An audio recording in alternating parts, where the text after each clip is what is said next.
for the day. Not too much, but let's go to AEW now. I assume you watched it, Robert, because you're here today. Because usually, okay, yes, I did watch it, but I did doze off on a few segments.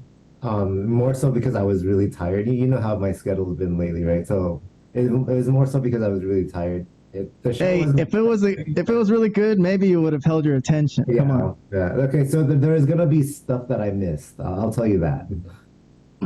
That's all right. I'll fill you. I'll fill you in. I'll fill you in. Don't worry about it. Okay. Vlad, you also watched it, I assume. Let's just get the story straight here. I did watch it this morning. I didn't doze off because it was in the morning, but I definitely was trying to get through it because just before I started working. So I definitely forwarded it quite a bit. So I would say I didn't take as ample notes as I usually do on most Dynamites, but I got the gist of it pretty clearly. So well, it was a loaded show. A lot of stuff in it. I had to take notes because I wouldn't have been able to remember all this. So yeah, let's get started. We got 8 angles that we're gonna go through here for this, and we're gonna leave one of them out. I'll let you know which one that I didn't think was worthy of making the show. But we'll start with, this is May 17th, 2023, AEW Dynamite, and it started out with Wardlow confronting Christian, which was a hot segment in my opinion. I thought it was going to start with Orange Cassidy like usual, which I wouldn't have minded. But so Wardlow comes out to the ring and he immediately wants Christian to come out and face him because Christian said some mad shit the other day, right? He said he was going to spit in his face. Really, everyone should have been waiting for this segment like immediately to see like, is Christian going to spit in his face? Anyways, so this angle today had 2 segments. It had the confrontation, the fight. Wardlow was about to get spat on by Christian, but it turned into a confrontation, a physical fight, and Wardlow got chokeslammed through a ladder by Luchasaurus. And then later on in the show, they had the second segment for this angle where Wardlow was backstage in the trainer's room and hurt, and he challenged Christian to a ladder match for the pay-per-view. So, Vlad, this whole angle for the day, all of it together, what do you think? I'll go with Vlad first. We'll start with Vlad. 1 minute. This is a tough one. I don't know. I thought it was all right. It was pretty good. Like, it kind of kept my attention to start the show. I mean, it's better than starting the show with Orange Cassidy. This is actually at least a wrestling segment, a wrestling situation going on here, and something that people should kind of care about. You got a Christian who is a great heel when he wants to be. Wardlow, who could be a good babyface, possibly. Hard to say. He has the potential. Just something's missing with that character. I don't know if it's the booking or what have you. But, it ended up being, a pretty good wrestling segment. They got some pretty good heat. They beat him up.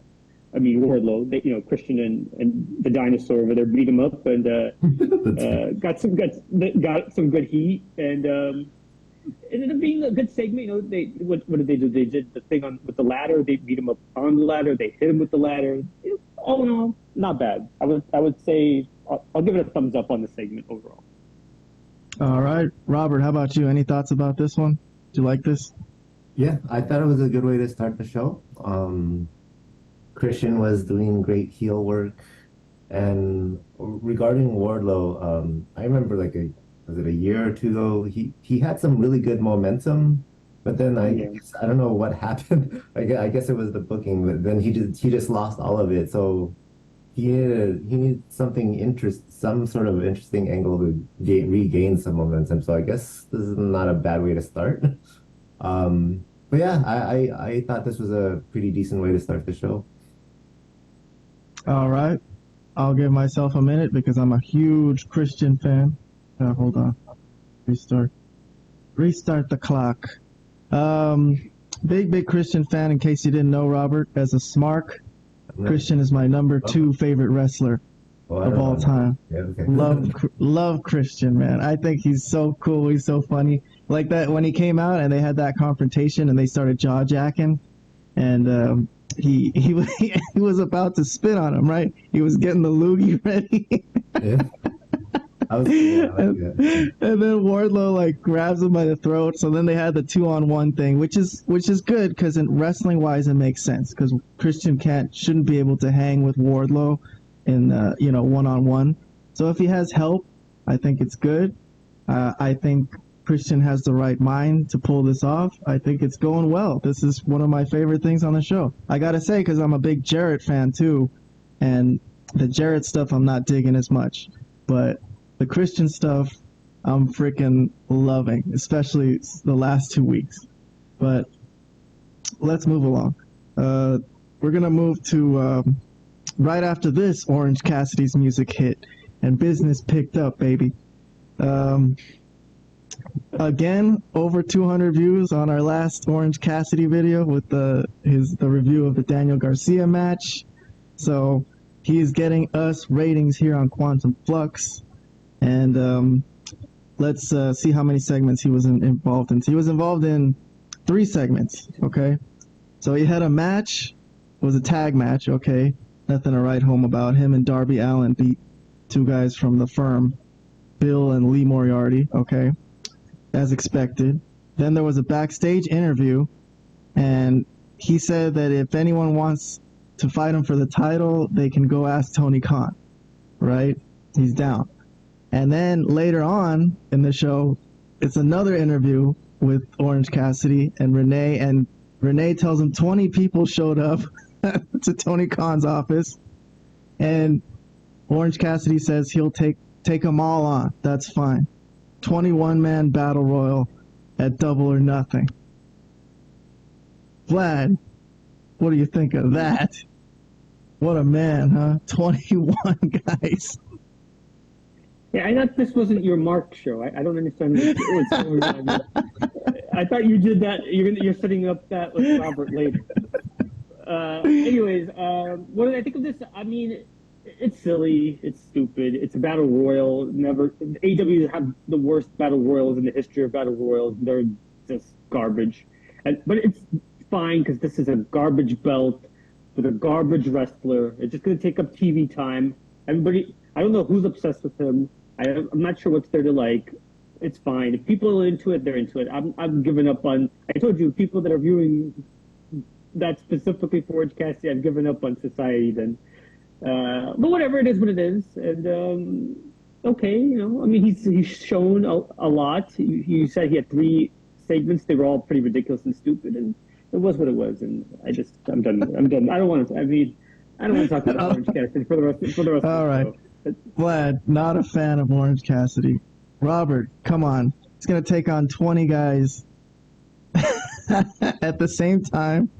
I mean, as a Smark, you got to admit, they're putting him over here. Like, that's a pretty badass thing. Yeah. So, my opinion on that, I'll give it a Orange Cassidy style thumbs up. Right, anyways, in all seriousness though, Vlad mentioned that AEW doesn't do good battle royales. I personally am not a fan of battle royales in general. They don't really interest me because like you could clearly see the majority of the wrestlers not doing much, just like punching each other while they focus on a couple of wrestlers here and there, and then they just take turns. I don't know. I've just never been a fan, so I'm not really that interested in this battle royale that's coming up. That's fair. Yeah.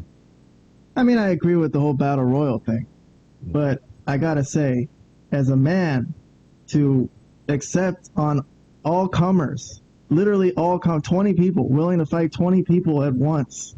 This guy is incredible. What does it matter? He could have said 50 people, 100 people. It doesn't. Well, they're really putting this guy over. They're putting him over, man. I mean, come on. Who says, yeah, I'm down to take on everybody? Even MJF is like a weasel. And Orange Cassidy's like, fine, easy. Well, look, as silly as Orange Cassidy can be, I think this is funny.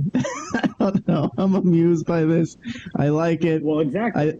I Exactly. mean, okay. It's So fine, what's bro. wrong? So, of What's course. wrong with the little amusement in wrestling, man? I mean, as far as his matches go, I mean, I mentioned this last week. Sometimes he's a little too lackadaisical, and it doesn't make sense. But as his character is going, I think things are going well. I think this is one of the strongest periods in Orange Cassidy's career. But let's move on. I think it's so different than what it was 3 years ago. How is it any different? Okay, fine. Let's move on because I don't understand what the difference is. All right, I'm going to move on. I have a lot of notes about everything that happened in the Pillars four-way angle. There was a lot of segments here. There was 5 segments throughout the show. So Darby, real quickly, Darby was in a tag match with Orange Cassidy. They won. Yeah. He won with a headlock takeover, which was a deal with him and MJF, you know, about them saying that one of us is going to win with the headlock takeover. I guess it's to embarrass the other one, right? Second segment, Sammy Guevara beat a jobber, and then he cut a babyface promo because he was in his home state, but it was kind of, you know, okay, whatever. Anything you guys remember from this, if you want to comment on later, it's up to you. Then Darby had a backstage interview that Sammy interrupted. He didn't really say much of anything of substance. He said that he's going to make it hard for everyone, and that someone has to take the title off MJF, and Darby and Sammy fist bump over that. So they have some sort of mutual respect just to get the title off MJF, I guess. Then there was Roosh versus Jungle Boy. Jungle Boy bumped around for Roosh a lot, but he ended up getting the win by pulling the trunks. Okay. And then La Facción Ingobernable, they attacked Jungle Boy after the match, followed by saves from Sammy and Darby, and then the 3 pillars face off in the ring. And, you know. Oh, and then the last segment was MJF backstage was watching on screen, and this was his first appearance in the last 2 weeks. And then he got pissed off. Renee wanted to interview him, but he just knocked the microphone out of her hand, and she just stood there looking a little, you know, flustered. So 5 Pillars segments on our way to the Pillars Fatal 4-Way match. I guess I'll start with Vlad again, since we're going with that. Vlad, any thoughts on the Pillars angle tonight with the 2 matches? They had 3 matches and the promos and everything. Nothing positive I can't really say about it. I mean, I guess Jungle Boy kind of had an interesting match with Roosh, but I didn't really care about that. I saw that he was I don't know, he was bleeding, but again, I wasn't watching that closely at this point, so I don't know what happened there. If he gigged himself or what happened there in that regard. No, but this is one of my least favorite MJF angles in a while. It hasn't really held my interest that much. Maybe because he's not always there, and it just hasn't been that great. I think it would have just been better with just Darby and not the other guys involved, to be honest. So it is what it is. I know they have a big thing with the Pillars. It's the 4 branches of the company, the 4 youngest guys. But they're not really that interesting. I mean, Jungle Boy, Sammy, they are what they are. Darby's kind of cool in his crazy way. But, you know, it's one of my least favorite MJF angles, probably, maybe ever. Yeah. Interesting. All right. Robert, how about you? Pillar stuff. Oh, I dozed on a couple of those. What I do remember is the Darby Allin and is it Orange Cassidy, right? Orange Cassidy against Moriarty and Bill. I remember that. That was fine. I like the Roosh versus Jungle Boy match a little bit better. I thought that was pretty cool. I don't remember the Sammy Guevara part at all, so I think I was asleep at that point, and I don't remember seeing MJF at all the whole episode, so I must have missed that too. But what I do remember watching, I thought it was fine. All right. So there goes Robert's opinion on the Pillars. I mean, I will say, Yeah, the Roosh Jungle Boy match, I'll agree with Vlad a little bit. It was interesting because they let Roosh kind of get the spotlight early on, dominate, made him look good.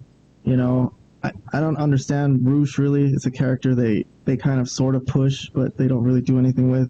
But other than that, I'm kind of with Robert. This was like a night where there seemed to be a lot of matches. It was stacked in terms of matches and angles, but a lot of them kind of made me lose interest, you know.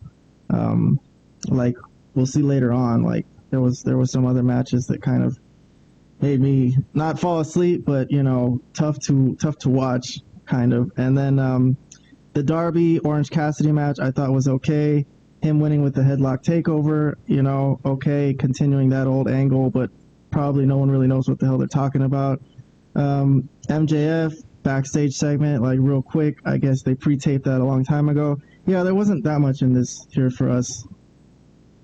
So I'm kind of in agreement with Vlad too. I know we're out of time, but I think these pillars are kind of getting maybe pushed a little too early. Like they've never been in an angle like this. You can't just throw someone into the world title scene and they haven't even had like, you know, these are Jungle Boy's first promos, Sammy's first real important promos. So I don't know, maybe it's good practice for them in the future. Maybe they'll get better, but Yeah, I don't feel like it's too early. They have to develop them at some point, right? So I think this is but in this scene, yeah, I think this is going to be an ongoing thing. This is just like the early stages of their rivalry. yeah, I guess that's true. That could be possible, but I think they should kind of put them in prominent feuds. Like Sammy hasn't been in one prominent feud before this, basically, other than like TNT title stuff with Scorpio Sky or Matt Hardy or something like that. But I don't know. To me, it just kind of seems rushed for them. But that's just my opinion. We got to move on. All right, we got the Elite. By the way, this episode of Malapert Smarks is being brought to you commercial free today for your listening pleasure. No sponsors. we couldn't land a sponsor today. We don't even need sponsors. Who needs them? We need sponsors. Somebody, anybody wants to sponsor us? This would help. We need money. We need sponsors. All right, moving on. We continue on. Yeah, well, let's try to do a good show, so maybe someone will want to sponsor us. We got the Elite angle with the Blackpool Combat Club. This was also 2 segments today. So it started out very, very early in the show where the Blackpool Combat Club jumped the Young Bucks in the parking lot. Okay. And later on in the night, actually, to close the show, Tony Schiavone introduced this Don Callis. He said it gave him no pleasure to introduce Don Callis. I thought that was a funny line. So he has some security with him because he's expecting Kenny Omega to retaliate. Callis said, quote unquote, he doesn't want to talk about what he did to him. He wants to talk about what Kenny did to him. Because after everything that he's done for Kenny, and then he gets cut off. So we don't know what Kenny did to him. I was listening. I wanted to know. But okay, we don't know. Moxley starts to fight the security guards, trying to get to Callis, but what's it called? Omega, I'm sorry, yeah. And then the Blackpool Combat Club come in to wipe him out, and then the Young Bucks come in to join Kenny Omega, but they're still outnumbered, which leads to Adam Page returning and rejoining the Elite as retaliation for getting screwdrivered by the Blackpool Combat Club the other day, and they cleaned house, and what's his name? Page cut a really fiery promo, and he's officially back in the Elite, and Anarchy in the arena is what we're going to get, not Blood and Guts. For a second, I thought it was going to be Blood and Guts, but it's going to be Anarchy in the arena at the pay-per-view. So we got 2 segments for this feud today to review. Anything you want to say about any of it? We'll start with Vlad, because you have seniority here, I guess. Man, I don't know what to say about this because these are like two of my least favorite groups, and boy, it's hard, man. It's hard because I know a lot. I mean, I like individuals that are in this group. Like nobody on the elite that I like, but I like uh, Brian Danielson, of course, and you know Cesaro. But this is not good, guys. There's nothing good about this. Adam Page runs in with his eye patch. I couldn't even remember what happened to that guy. I was like, why is he not? Okay, then I kicked him. They stabbed him in the eye with a screwdriver. Duh. Whatever. Yeah. Oh yeah. Well, as you will do in wrestling, you stab somebody in the eye with a screwdriver. Duh. Well, that happens all the time. Anyways, whatever, man. I'm gonna leave it there. I don't have anything positive to say, so it just was what it was. Robert, anything positive to say about this feud? Do you like it at all? Well, first of all, I actually do like both groups. I just don't like the angle. Yeah, I'm a fan of both groups, and especially Brian Danielson is one of my favorite wrestlers. But I don't know, this angle is just not doing it for me. I am still looking forward to their matches though, and I think ultimately what I'm looking forward to is that I think what they're gonna build up to is a rematch between Brian Danielson and Kenny Omega at some point, which I would love to see because I really like their first fight. But I don't know, that the angle is just meh for now. Hopefully it gets better. Yeah, I mean, it's kind of interesting to me that Danielson hasn't been really involved physically. If you look closely, he kind of like weaseled his way out of that brawl, like kind of just he doesn't get involved. The other guys are beating people down. I don't know, maybe he's not cleared physically or something, or he has like a non-physical clause for the moment or something like that. I have no idea. I just thought that was interesting. Other than that, yeah, the angle about, the Blackpool Combat Club trying to teach the kids by, throwing them into the fire and all that. I guess it hasn't really been doing it for me either. And some of these guys are just, they're in that Bret Hart's, school of they're not treating this seriously enough. That's an issue with some of these guys in this particular feud, and the Young Bucks in particular. So if they're trying to make it serious, it's just not coming off as serious to me. And I don't want to beat on it too much because they're trying. Danielson with the whole amateur thing. It's kind of true, but it's not really smacking to a lot of people, is what I'm hearing. But maybe some people really like it. Let's move on from the Elite. We got what do we got here? Okay, let's move on to the tag title angle, the tag team titles. I don't think we've talked to Robert about this angle much at all. It's FTR against Jeff Jarrett and Jay Lethal. So I completely missed this. All right. I was out during this angle. Fine, then I'll give you a bit of a summary then. Okay. So Tony Schiavone's in the ring, and he's going to interview Jeff Jarrett and everybody, and they come out, and as soon as they come out on the entrance ramp, FTR attack them and throw Satnam Singh off the stage, which was pretty funny, I thought. He takes a huge bump off the stage into a table, and then Dax gets into it with Jay Lethal, starts ripping off his nice clothes. He's wearing like these really nice pants and really nice shirt. It's just destroying it. And then Cash is messing up Jeff Jarrett, hits him with the chair. The challengers here are really getting screwed up. And guess who comes in for the save? Is Jeff Jarrett's wife, Karen Jarrett, the greatest wife you could have. She low blows Cash Wheeler and turns the tide, and then they all get hit with guitars and chokeslammed by Satnam Singh. So guitar smash for both Dax and Cash, and they come out on top thanks to the lovely and beautiful Karen Jarrett. So Vlad, what do you think about this whole segment here with the tag team title guys getting into a brouhaha? FTR and Jeff Jarrett and Jay Lethal. it wasn't. I mean, okay, I did laugh when Dax threw that.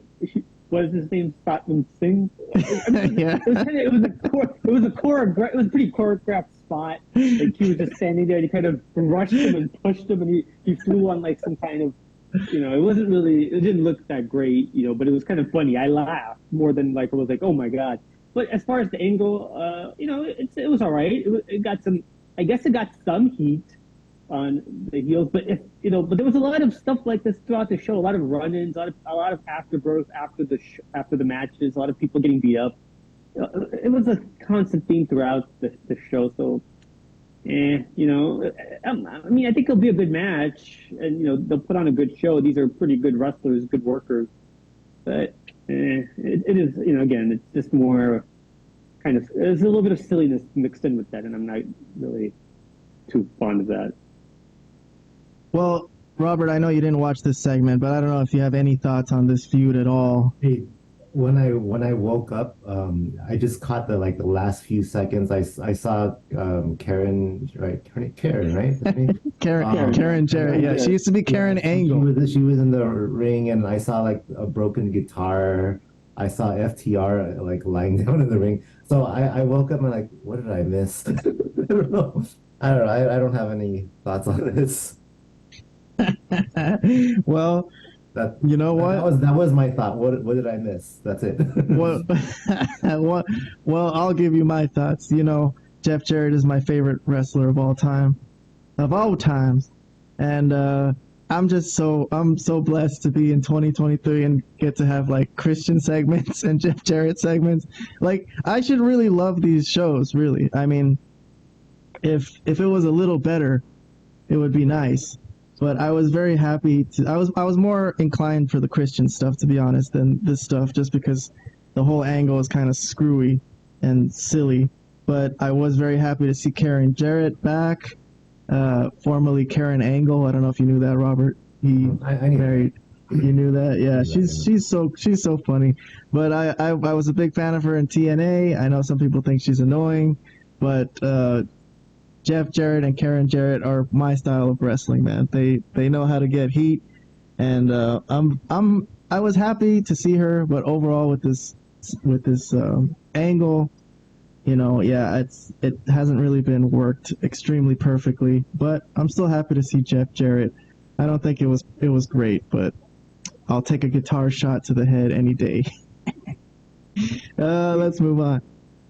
We got Toni Storm and Ruby Soho with Saraya versus Shida and Britt Baker. This was a grudge match, for real, because last week the good guys got over on the heels, the Outcasts. They got spray painted and beat up and humiliated, so this was a chance for the heels to get something back. A lot of Saraya interference, and in the end, Toni Storm spray paints Britt Baker, pile drives her for the win. And then there were two more segments that had to do with this angle. There was a video review that showed how Jamie Hayter got injured. And then there was a backstage interview with Toni Storm, who was all fired up and challenging Jamie Hayter to a title match at the pay-per-view. So I got thoughts on this match and the promo, but I'll go with you guys first. Vlad, anything?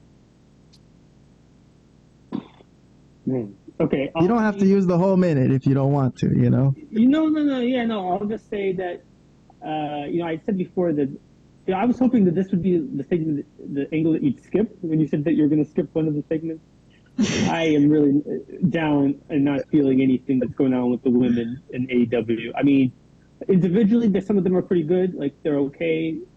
But this whole feud, I said, has been nonsensical and silly from the get-go. I mean, I know they want to be taken seriously, and I know all that stuff. They're trying to take pride in some of their work. I don't know where the disconnect is between me and these angles, but it's just not happening for me, man. It's just not. I'm not feeling it. Some of them are solid. Some of them are okay. As far as individual characters, like Britt, Jamie Hayter, who's injured. I don't know if I'm guessing it's a legit injury. I don't know. Toni Storm is kind of good. Otherwise, this thing's a disaster, honestly. So I'll leave it at that, man. Let's leave it at that. Robert, did you catch any of this, or were you sleeping? Yeah, so I'm gonna keep this very brief. This is not one of the segments that I fell asleep, that I was asleep on, but I wish I was. That's it. All right. That's it. Well, that's fair. Well, let me say, I completely disagree with both of you. First of all, the match, I think this was one of the better women's matches I've seen. If you start when they started going home, and you cut out everything else that was in this feud and just start there, I thought this was pretty good. It was worked well with the interference. Finally, they had some good timing with the referee. I thought it was exciting. I thought the ending of this match was good and solid. Some of the best women's stuff I've seen on AEW. And then also, I can't believe you guys wouldn't say anything positive about Toni Storm's promo, because she was jacked up, fired up. Watch this promo again. I think this was as textbook as a promo can be. I can't say anything bad about this promo. This Jamie Hayter Toni Storm promo challenging Jamie Hayter. I thought it was really good, really good. That was about as animated as I've ever seen her, or that I can remember. Yeah, Okay, dude, totally. Well, if you want to talk about the promo, then yeah, that was fine. But I was thinking more so the match. I don't know. For me, the women's division in WWE is like so much better. So I'm used to that, standard. I don't think AEW matches up well with WWE's women's division. So I don't know. Well, of course not. In that case, yes, I agree with you. But I thought this was better than most women's segments in AEW. Personally, okay. I mean, maybe you guys just are so down on them that you kind of just don't pay attention to it anymore. But all right, let's move on. We got Tony Khan's announcement finally that he announced last week that he was going to announce that there was going to be an announcement. So Vlad was right. It's going to be a Collision on Saturday, June 17th. Is that coming up? Next month, a month from now. Okay. Yeah. Next month. At 8 p.m. Eastern, I'm assuming. So now that it's official, Vlad, are you ready for another hour of AEW every week? Oh boy! Oh joy! Well, look, can we get a Rampage at least? I mean, not that I watch it, but can we just cut the cord on Rampage? I hear that they cut the cord on like these YouTube shows. Does that break your heart, Karen? Because I know you're watching these YouTube shows. Actually, it does. To be honest, I really liked seeing like indie wrestlers on there that were getting like chances to do jobs. But it was fun. It was fun to see them work. The only way the show is going to be at all worth it is if there is any truth to CM Punk coming back and being involved in being heavily featured on that show. If it's just going to be more AEW stuff that's going on continuation of what's going on Dynamite, then just shoot me in the head, because that might be the last straw. That might be it. I don't know if I'll be back. I don't know if I'll recover from that. Well, Robert, what about you? Can you fit this into your busy schedule? It's going to be a struggle, because I just don't see myself watching a wrestling show every Saturday night. I don't know. I'll try to watch as much of it as I can, but I think I'll be missing out on a lot of them. If CM Punk was really gonna be part of it, I'll make more of an effort, but we'll see. However, let me go back to the announcement. What he did announce came as like absolutely no surprise. Like I think everybody saw that coming. But there was one thing that caught me off guard. He was naming like cities and states that the collision, where the collision is going to happen, the AEW collision show. And then there was one city or state that I thought was pronounced Regina, but he pronounced it Regina. And I'm like, Regina? Dude, I remember that. Yes, I caught that. It got your attention too. I'm like, is it? I didn't write it down, but I laughed. It's funny that you mentioned. Is he serious? He's saying that with a straight face. Like, is that really how it's pronounced? Dude, you're right. I gotta go back and see if there's backlash about that online. That's pretty good pickup, Robert. Pronounced it Regina. Good pickup. Well, I will say yes. I am struggling as a wrestling podcaster to keep up with all these shows. I can't watch NXT and I can't watch New Japan. I will admit I've tried to, but in the end, it's just too much to keep up with. And I mean, if you guys are just basically saying that you want the main angles to be on Collision, so you could just watch for an hour every week, right? And then screw everything else. I mean, we're gonna have to recalibrate what day we do our podcast too, because if we're gonna maybe we have to do it on Saturday night now. I don't know. I mean, why are they screwing with us? Okay, can't they just do it on Dynamite? What the heck is this? I mean, I don't know. I better be good. That's what I'll tell you. If it's good, then I'll forgive everything, right? If it's good, we don't care. Well, I'll watch it anytime. I'll watch it in frickin' Tuesday morning if it's good. I don't really care. But it better be good if they're going to make us go out of our way to watch this. Anyways, let's move on. I got one last angle here before you guys head off to sleep. It's Chris Jericho against Roderick Strong. They fought, it was what is it, a Falls Count Anywhere match in the arena or something? No DQ? Oh, what did they call it? Yeah. I don't know. I think it was yeah, what did they call it? Well, it basically was a Falls Count Anywhere match. Like, you could get a pin anywhere. So they fought up to the concourse. Roderick Strong took a suplex through a table, really standing up for his friend here, Adam Cole. Into the stairwell. They were in the stairwell. That was kind of funky. Roderick Strong with the Mr. Softy ice cream into Chris Jericho's face.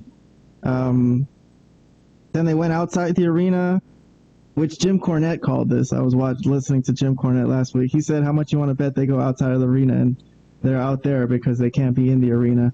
So yeah, that's what happened. They fought all the way outside, and then Adam Cole was there, and they kicked Jericho's ass and pinned him.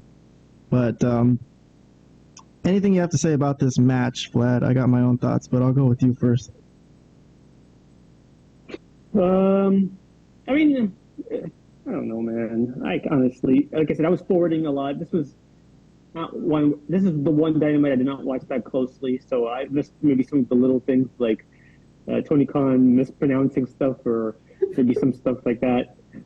Some hilarious situations like that. But this was, I guess, from what I saw, this was okay if you're going to have like a garbage match for no apparent reason.